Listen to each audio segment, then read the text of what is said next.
guys, so coming to you for another movie. This is going to be a homeschool video. I made one earlier today about us moving out, and we're really excited, but just wanted to, I had time tonight, so I figured why not make another video kind of moving through our curriculum. And then after I get done with that, I can then start vlogging, kind of showing you a daily, a day in the life video of us homeschooling and how we do it. And maybe it'll help some of you guys kind of get a hold of what you need to do as far as your daily, things, the routine that you do. I know that whenever I first started developing my routine, it really helped me watching other people and how they do it, and then kind of put it into my own. But anyway, here is what I do. I'm going to start off with the reading curriculum that I do, and then just go through that, and then that way it'll break it up. So this is what I use. Teach your child to read 100 Easy Lessons by Siegfried Engelmann. But my mother-in-law actually gave me this, and this is working really well. She started in, I want to say, end of August, and we are already on lesson 23 out of the 100, and she is reading like a champ, and it's broken down. This is kind of gives you a little idea. It eventually, so it starts out with sounds, and eventually you get to basically this, and they're reading, like over here, they do sounds, and then over here, goodness, there you go. She reads these words all by herself. She's gotten to the point where she can sound out things and do things by herself. So basically the lessons, once you get to that point, which is about 15 lessons in, they start reading by themselves, and it's basically self-taught. So you just open it up, you go, you don't have to plan anything. This is done twice, 2 to 3 times a week, depending. Usually it's about 2 times, and we spend about 15 minutes on each lesson. And then from there, I make her read, depending on the day. We have a friend of mine actually gave these to me and mentioned these. These are really, really good for beginner readers and advanced readers too. But they're Bob's books. They come in sets. I only have one set right now, and I have one that I've actually checked out from the library that she's working her way through. And basically they're just, if you've never seen them before, they're just, they come in like a 10 to 11 set of these little books. They're very small, and they only have like 1 sentence per page. So, if your child is like mine, she's just beginning, so a lot of words are overwhelming to her, and she will kind of clam up from a lot of words. And so since there's only 3 words per page, and then it kind of builds them up, builds their confidence up to where she's, she starts out with 3 words, and then she's reading this many per page. And it really has helped her realize that she can read by herself without me, and she'll just get these out. They just sit out, and she can get them out whenever she wants. But I do kind of, sometimes if she hasn't gotten them out in a while, I'll kind of just encourage her, you need to read something today. Why don't you get out Bob's books? Or that's not the only choice she has. So we have a set of these. We actually did K-12 this year, and these they didn't want back. So I kept them, and they're Phonics Works books, and they have a whole 11 books. So these are kind of like Bob's books. They're the same kind of idea. If you look, they're the same kind of idea. Like 2 sentences per page. They can sound them out. It's not too distracting. But she really does like the Bob's books because they are smaller, and they're more compacted, and they kind of break it down a little bit for her to read. So we've got that, and then I have other books that are in my collection, which we do go to the library and we check out books like these.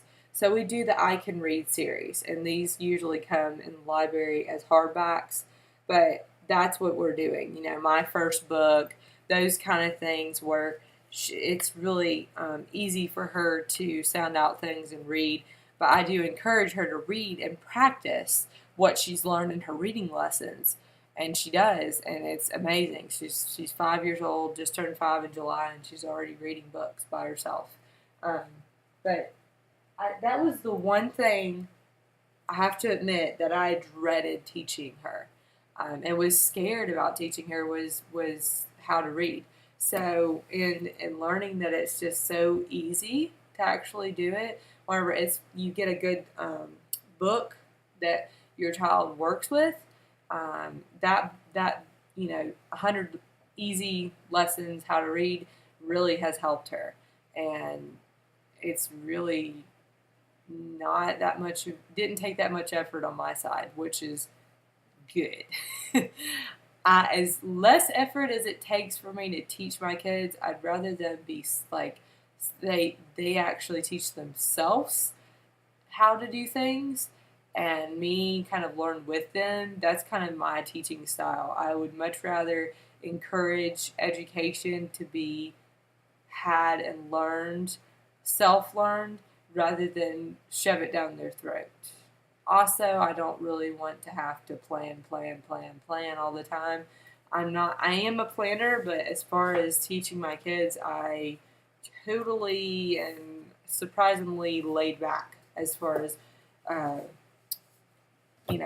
that kind of thing. I'd much rather open a workbook and go rather than them um, planning activities and stuff for them to do.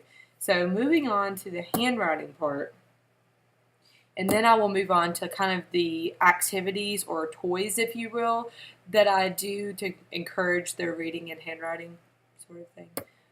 So we've got handwriting book, and I did Handwriting Without Tears I just got her.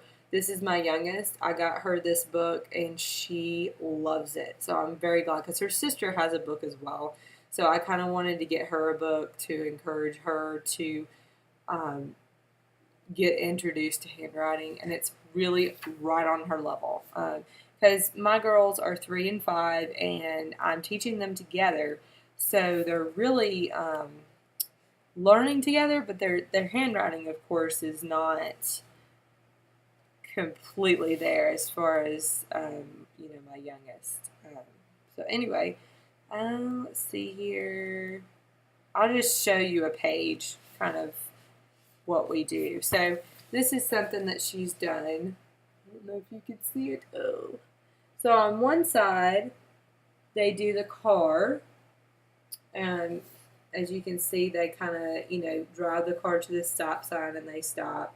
And then over to the other side, they do the actual letter. So there's just different strokes that they do, and they practice for each letter. Like, for example, they did the C for car, and then this is a really cute. This is G, mowing the grass, G, and it just shows them how to do it. She only writes with pencils.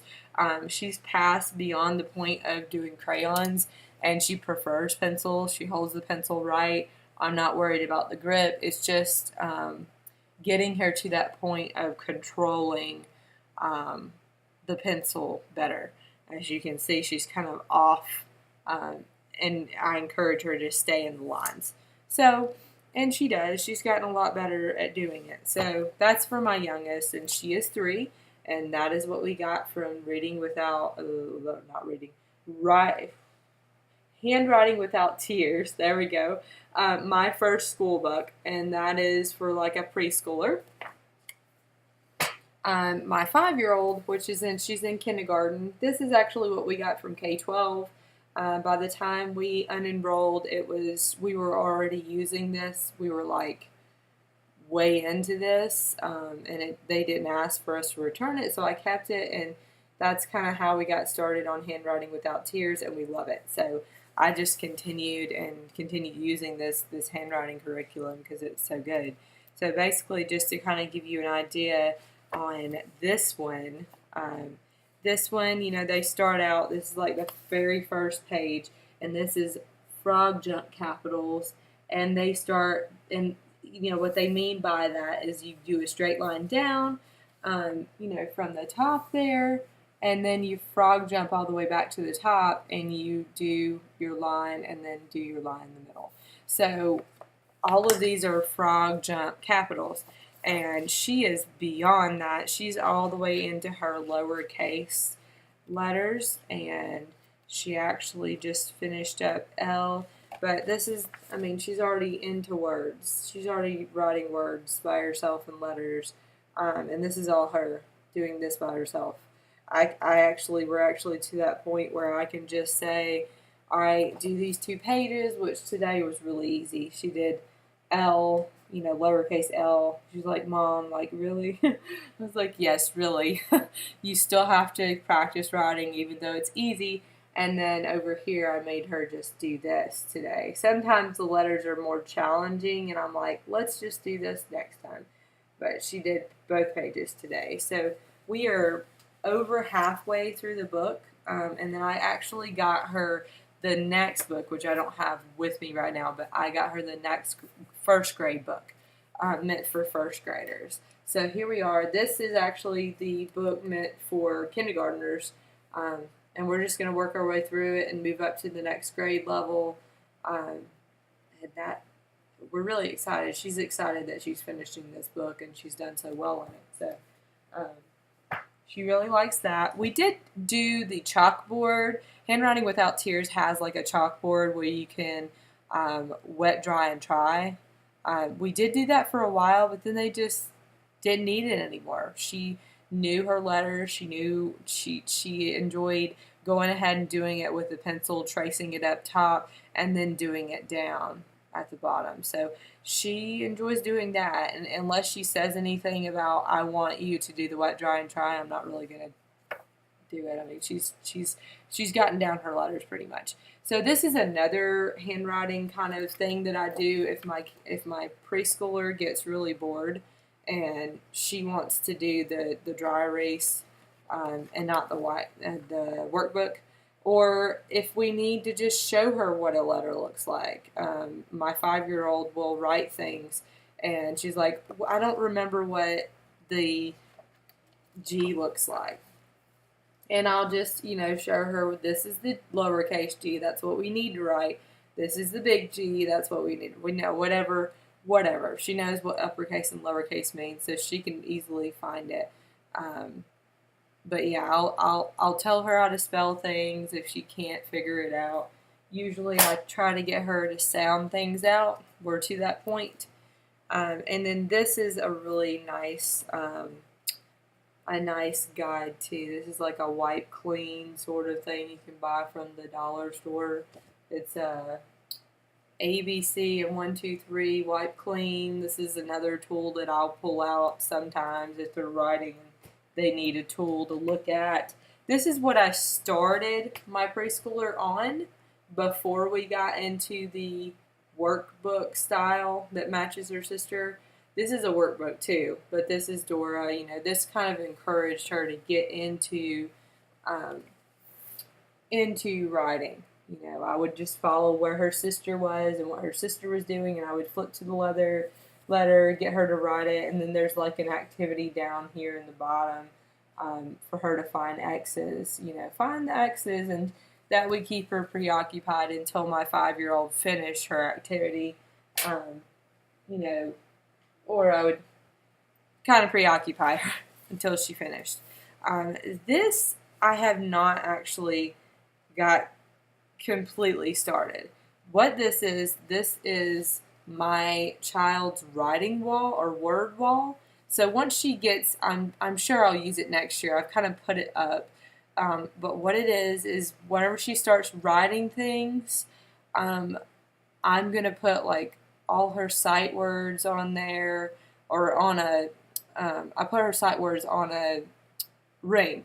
And these will be like common words, like I've got arm on there. I'll put apple, you know, and then that way she can find the word because she recognizes the words. By the time we learn them, I'll put them on here, and then she can write. So, you know, this has got all the ABCs on it in the back, and I can read these words. So all the words that she reads, she can, you know, she can find easily and write as she's writing. And then this is her handwriter helper on the back, kind of like what I use the wet dry thing for now. But we will get back to this, I think, in first grade. I don't think she's quite ready for it yet, but we are getting there. So anyway, to cut this maybe a little bit shorter, so this is something that I also do with the kids.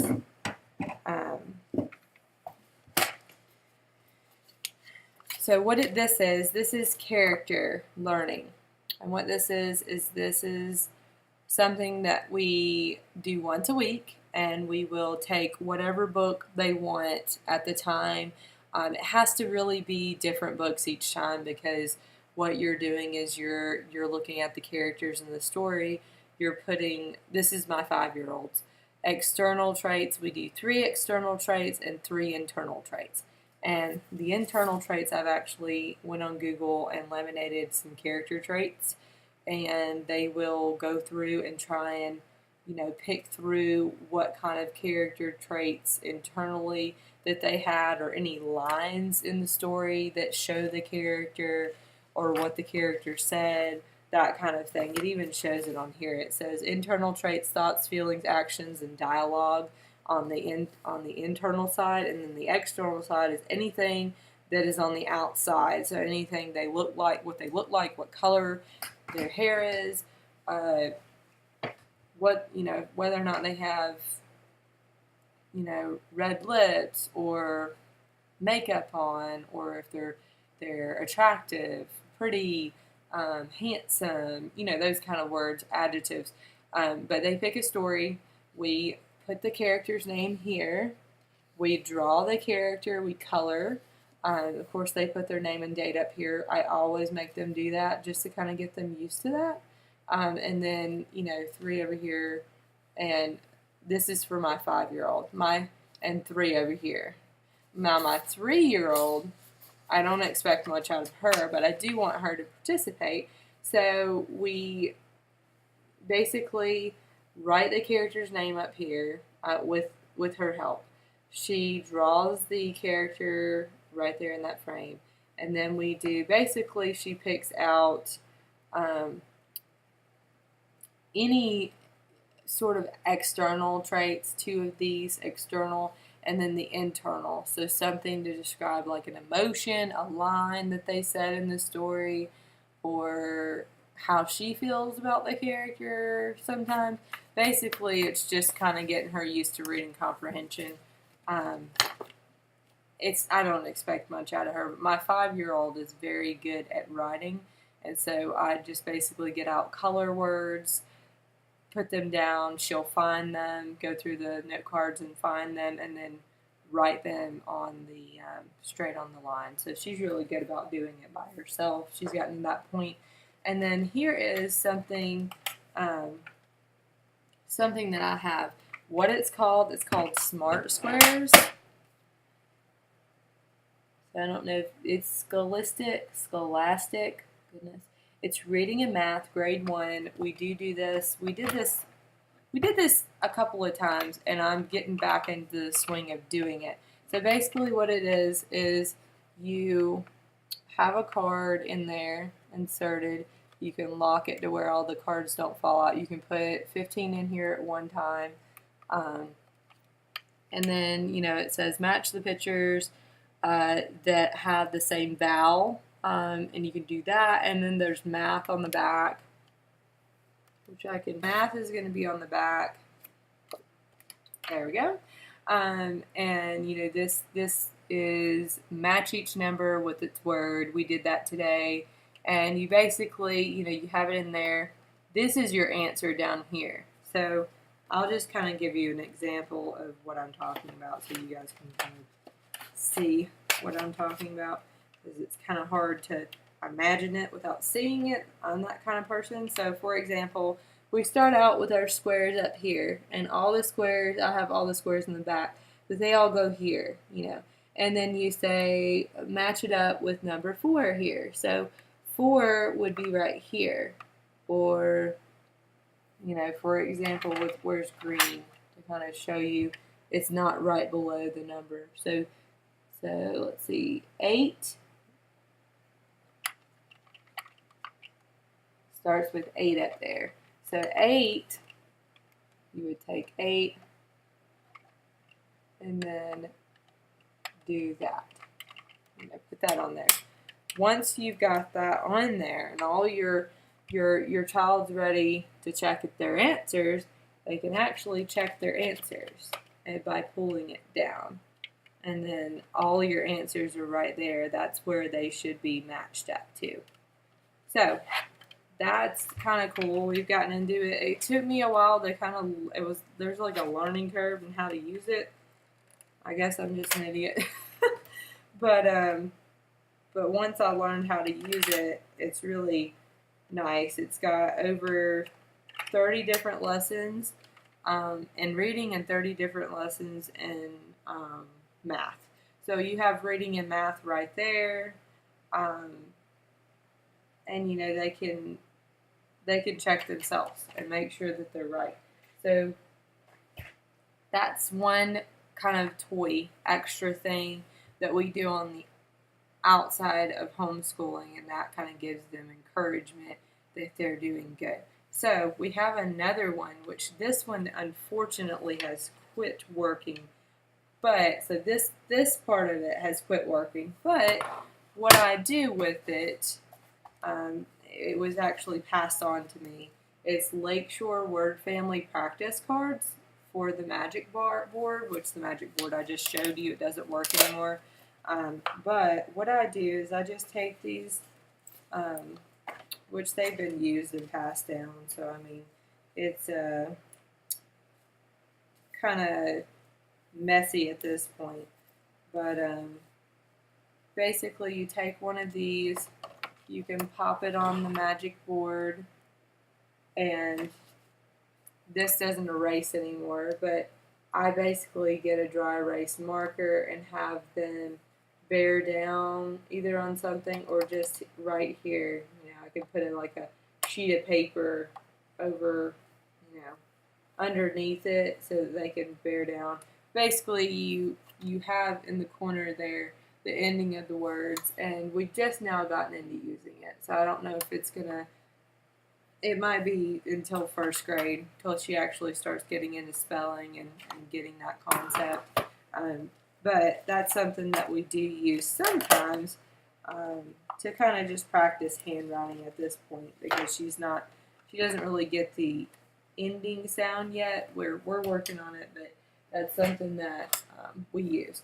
The last thing that we use, I'm going to do a whole video on, but I'm just going to show you right quick.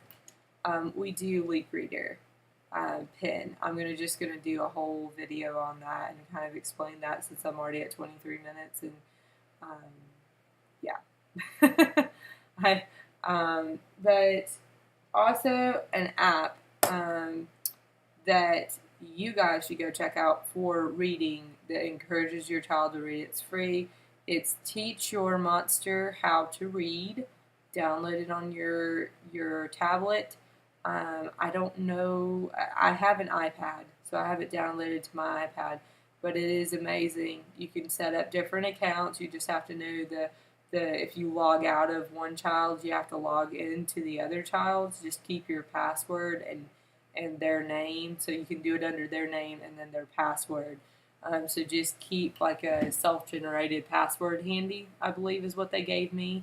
So I just have it on a sheet of paper, and anytime I have to log into one or the other, we usually do that at home. That's not something that it's not like a mobile game that we do while we're out. It's just something that they have to kind of sit down and concentrate on. But that is a really good app for reading, and it's free, and they have lots of different levels. It's not like, you know, do this level and then we want to charge you. No, it's all free, and it really helps, and it's really fun. It's kind of I want to say it's like a British company that made this, but it's a really, really good app. I really enjoy it, and my daughter really enjoys it as well. But thanks for watching. Be sure to subscribe and follow me on our homeschooling journey. Thanks for watching, guys.